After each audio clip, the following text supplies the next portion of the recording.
So this is why Finland joining NATO, Checkmates, Russia Of all the social. countries on Russia's borders, Ukraine is the one that keeps military planners in the Kremlin up at night the most, but Finland is almost right behind it. And it's pretty easy to understand the basics of why. Finland shares the second longest border with Russia in Europe. It extends for 800 miles through thick forests and snow across essentially a no man's land where hardly anybody at all actually lives. These 800 miles are therefore extremely difficult to patrol and monitor, and even worse, are extremely difficult to guard and defend. And still worst of all, Finland's border has for centuries now been uncomfortably close to Russia's second largest and greatest city, St. Petersburg. Today, St. Petersburg is home to more than 5 million Russians. It contributes nearly 5% of the entire Russian economy. It is Vladimir Putin's hometown, and it is less than 150 kilometers away from the Finnish border. This all means that Finland has always possessed the geographic ability to seriously threaten the Russians if it ever became hostile. But Finland has never been able to do it alone because the Finns themselves have always been small in number. There's only 5.5 million people who live in Finland today, which is about the same population as just St. Petersburg alone in Russia, while the Russians overall have 27 times more people throughout the country. Finland has never possessed the manpower to capitalize on their unique geographic advantages over Russia, which is precisely why the Russians have always been fearful of Finland gaining that manpower by allying with powerful enemies abroad and letting their armies enter the country. And for those basic reasons, it has always been within the interest of Moscow to either dominate Finland outright, or at least keep them in a state of political neutrality. Because if Finland ever did come under the sway of a hostile foreign power,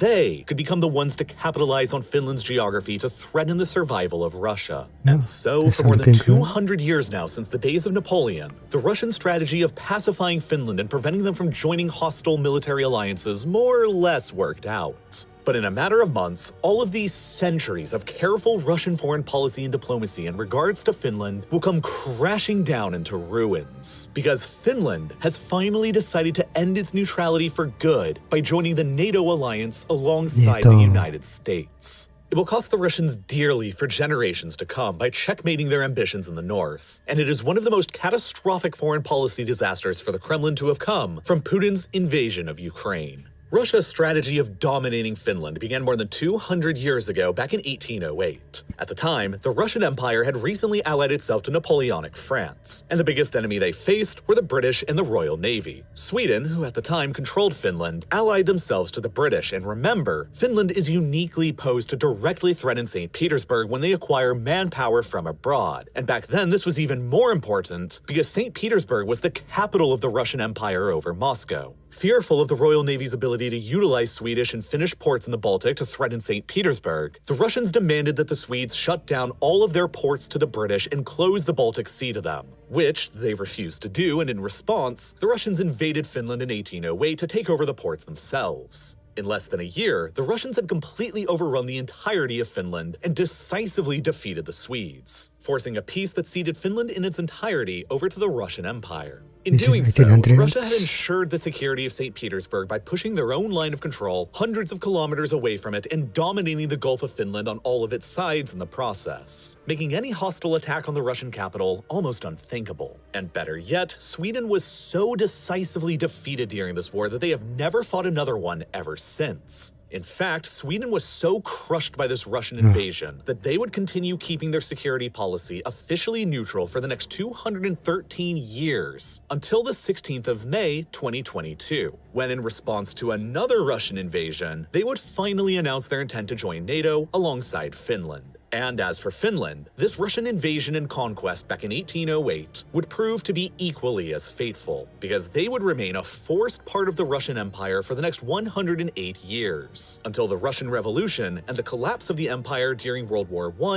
in 1917. But even after Finland's independence, the Russians were far from done with them. In the chaos of the Russian Revolution, many states of the former empire emerged as independent besides Finland. But as the Bolsheviks won the Russian Civil War and began reassembling the pieces of the former empire, Finland entered right into the crosshairs of the Soviets. By 1939, the geopolitical environment in Europe between the Soviet Union and Nazi Germany was tense. The two European superpowers signed the Molotov-Ribbentrop Pact, dividing Eastern Europe between them into spheres of influence, with Finland being assigned to the Soviets. As the Nazis and Soviets jointly invaded and conquered Poland, the Soviets demanded fealty from the Baltic states in the form of them granting Soviet military bases on their territories, which they reluctantly agreed to. The Soviet gaze next turned to Finland. At the time, Finland controlled more territory than they do today, especially across the Karelian Isthmus here, meaning that the Finnish border back then was only 32 kilometers away from the Soviet Union's second largest city,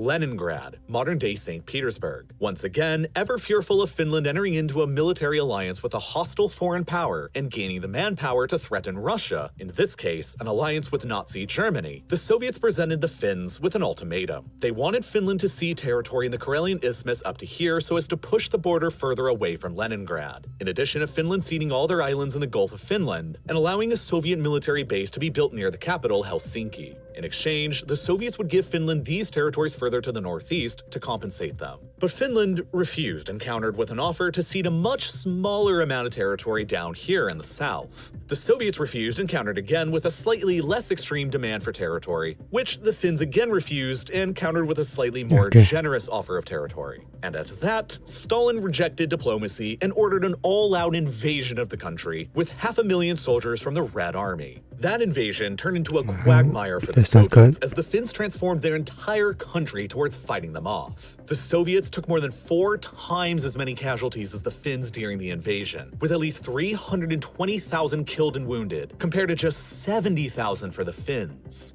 Regardless, the Soviets managed to eke out a Pyrrhic victory and forced Finland into signing the Moscow Peace Treaty a few months after the invasion, in which Finland was pressed into ceding over 9% of their pre-war territory over to Russia, including the valuable city of Vyborg, which at the time was the second largest city in Finland, and which nearly a century later would become the starting point of Russia's Nord Stream pipeline to Germany. But Finland retained their overall independence. Russia's strategic depth around Leningrad was increased, but 15 months later, Nazi Germany launched their invasion of the Soviet Union, and Finland seized the opportunity to ally themselves to the Germans and go to war with the Soviets again in order to reclaim their lost territories. They didn't really have much else of a choice, though. The Soviets were their primary enemy who had just attacked them and taken over some of their land. Sweden was neutral, and the Western allies were allied to the Soviets.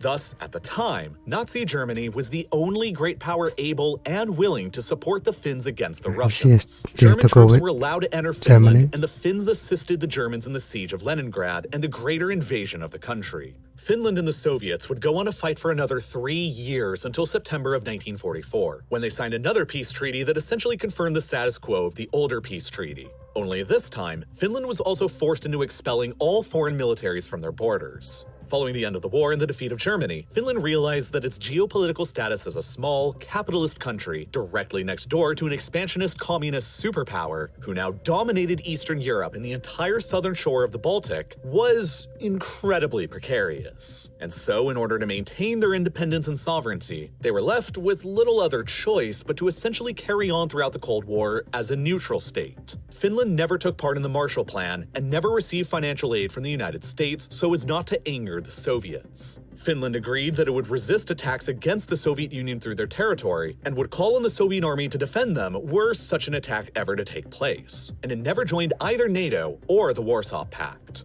And yet, at the same time, the Finns organized their entire military and much of their society towards a singular purpose: deterring the Russians from ever attacking their country again through a fanatical policy of total defense. Mandatory military conscription for all men in the country remained in force throughout the Cold War, and Finnish military spending remained high for a country of their size. After the Soviet Union collapsed in 1991, the land borders between Finland and Russia remained unchanged. The only difference was that instead of the Soviet Union next door, the country was now called the Russian Federation. Finland proceeded into the post-Cold War world cautiously. They technically abandoned their stance of total neutrality alongside Sweden by joining the European Union in 1995, but they each maintained their military neutrality by avoiding membership in NATO, even as NATO expanded eastwards to cover many of the former Warsaw Pact and Soviet republics, who were understandably fearful of a resurgent Russia in the future who might want to take them back over again. Sweden temporarily abandoned their military conscription in 2010 and began transitioning towards a smaller, all-volunteer professional army. But Finland, with 800 miles of border with Russia and recent memories of the past, never changed course on their policy of total defense and mandatory conscription for men. Even today, 3/4 of all men in Finland continue to complete their mandatory military service and join the reserves. In the event of a war with Russia, Finland can rapidly mobilize around 280,000 men today to join the ranks of the army, and they have around 1 million men in total in the reserves that it can call upon if needed, representing more reserves than Germany, France, and Italy all combined, and representing nearly 1/5 of the entire Finnish population. And unlike the Russians, they will be well armed with the latest weaponry and firepower. While they didn't directly join NATO, the Finns cooperated with the alliance extensively in military exercises and purchasing of NATO weaponry. The Finnish army possesses around 1,500 artillery and rocket systems, which is one of the largest artillery arsenals in modern Europe and greater than the United Kingdom. They have more main battle tanks than Germany, a country of more than 83 million people. And their Air Force wields a fleet of 64 American-made F-18 fighter jets, which will very shortly be fully replaced with 64 modern American-made F-35 fighter jets, which will cost them $10 billion to acquire. And on top of their plentiful advanced equipment, the Finns themselves are highly motivated to defend their country. A poll conducted back in 2016 showed that Finns possess the highest willingness to defend their country anywhere in Europe, with a whopping 74% of the population saying that they would. And support for conscription in the country has never gone away, with a poll in 2021 showing 73% approval among Finns for maintaining mandatory conscription for men. As I said before, Finland's military and society has been designed over the decades in a way to deter another Russian invasion as much as physically possible. And even after the collapse of the Soviet Union, they have never gotten too comfortable with their neighbor. But Finland's foreign policy continued to avoid joining NATO outright so as not to provoke Moscow too unnecessarily.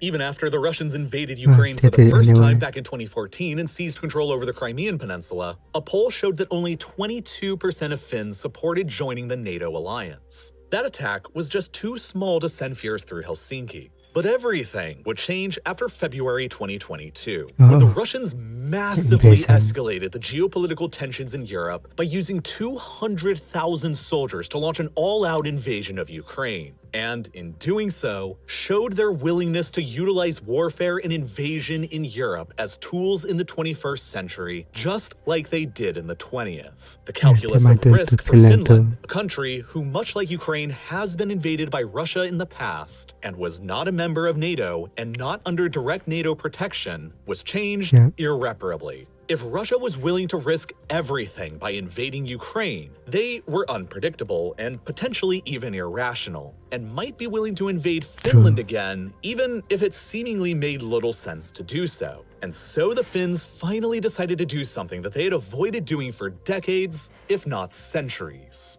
They applied to formally join a Western military alliance alongside Sweden, NATO. And now Russia has found itself in a catastrophic situation that it has largely managed to avoid ever since the Napoleonic era. In addition to Finland's formidable military strengths on land and air and centuries-long experience dealing directly with the Russians, Sweden brings a lot to the table as well. The Swedish Navy is 500 years old and a first-rate force in modern Europe that has remained relatively dormant for centuries. They wield some of the world's most advanced submarines in the Baltic, and their company, Saab, produces some of the world's most advanced and capable fighter jets and radar systems. They also produce the NLAW anti-tank missile, which is currently second place only to the American-made Javelin in destroying Russian tanks in Ukraine. Combined with the F-18s and F-35s in the Finnish Air Force, the Swedes can directly rival the Russian Air Force's assets in Northern Europe without even factoring in additional assets from the United States. But it isn't just their own military prowess that concerns Russia if they join NATO. As it has for centuries, territories. It is also their unique geographic ability to directly threaten core Russian territories and interests, and their ability to utilize the manpower of other states in the NATO alliance to better capitalize on those advantages. First and foremost are the naval considerations within the Baltic Sea. Finland and Sweden entering NATO will immediately transform the Baltic into a NATO-dominated lake, with the only Russian points of control left immediately around St. Petersburg in the Gulf of Finland and their exclave around Kaliningrad. With the northern and southern shores of the Gulf of Finland fully beneath the NATO umbrella, and the entire perimeter of the Danish Straits added with the entrance of Sweden, and considering that the Baltic itself is quite shallow with an average depth of only 54 meters, shared military intelligence and sonar will permanently prevent the Russian Baltic fleet and its submarines from ever maintaining the element of surprise within the Baltic, and all of their movements will be able to be accurately tracked.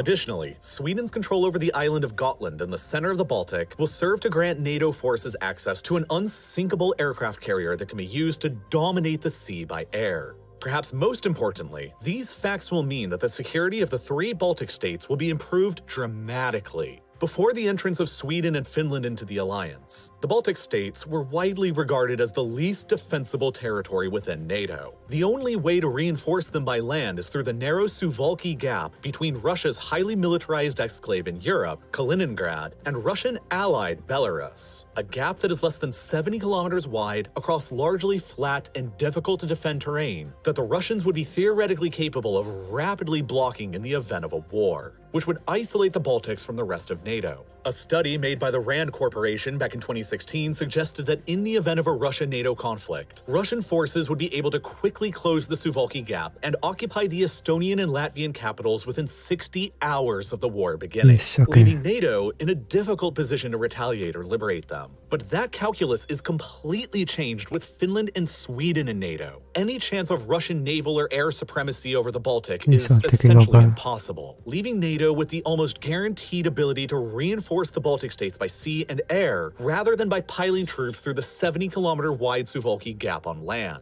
Gotland will be especially valuable towards this objective, granting NATO warplanes and ships a forward operating base to conduct supply runs and attacks on Russian targets in the Baltic states from. But then there's also Finland's 800-mile-long border with Russia itself. With the ability to mobilize and deploy forces faster on this front than the Americans or Western Europeans, Finnish and Swedish forces could directly threaten Russia's second-largest city that lies almost immediately across this border, St. Petersburg. But that's hardly what's the most concerning thing to Russia here. Far more alarming to Moscow is their enormous concentration of military hardware and assets in the very far north of the Kola Peninsula, just to the east of Finland's northeastern border. The Kola Peninsula is one of the most heavily militarized locations on the planet, with a heavy concentration of Russia's nuclear weapons arsenal. There are multiple nuclear ICBM launch facilities dotted around here that have the range to strike anywhere in Europe or North America by flying over the Arctic Circle. There are also multiple bases here that are home to many of Russia's strategic bomber forces, including the Tu-160, the fastest operating bomber in the world that can travel twice the speed of sound and is capable of carrying nuclear bombs to most of Europe and North America by, again, flying over the Arctic Circle. And it is also crucially home to Murmansk, the largest city anywhere within the Arctic Circle and one of Russia's most significant ports because of the fact that it is Russia's only port facility on the Arctic Ocean that doesn't freeze over during the winter because of the polar jet stream. Because of this fact, the Russian Northern Fleet is headquartered nearby in Severomorsk, with several other operating bases nearby, and it is the crown jewel of the Russian Navy and Russia's nuclear deterrence. With the Kremlin long being aware of how precarious their position is within the shallow and enclosed Baltic Sea, the Russian Baltic Fleet there only has a single submarine currently garrisoned with it, and it doesn't even have the ability to fire nukes. Russia has instead focused the majority of their nuclear deterrence against the West up here around Murmansk. The Northern Fleet controls the lion's share of Russia's advanced nuclear submarines, including the modern Borei-class subs, capable of carrying 16 ballistic missiles on board and up to 96 nuclear warheads. There are also the conventional Yasen-class nuclear submarines that carry conventional cruise missiles that can be used to hit offshore oil and gas infrastructure and coastal targets. And unlike within the constrained and shallow Baltic, these submarines can operate across the Arctic Ocean under the ice, largely with impunity, and can even pass through the wider GI-UK gap between Greenland, Iceland, and the UK in order to operate in the Northern Atlantic. But Finland's entry into NATO massively complicates Russia's military planning and deterrence up here.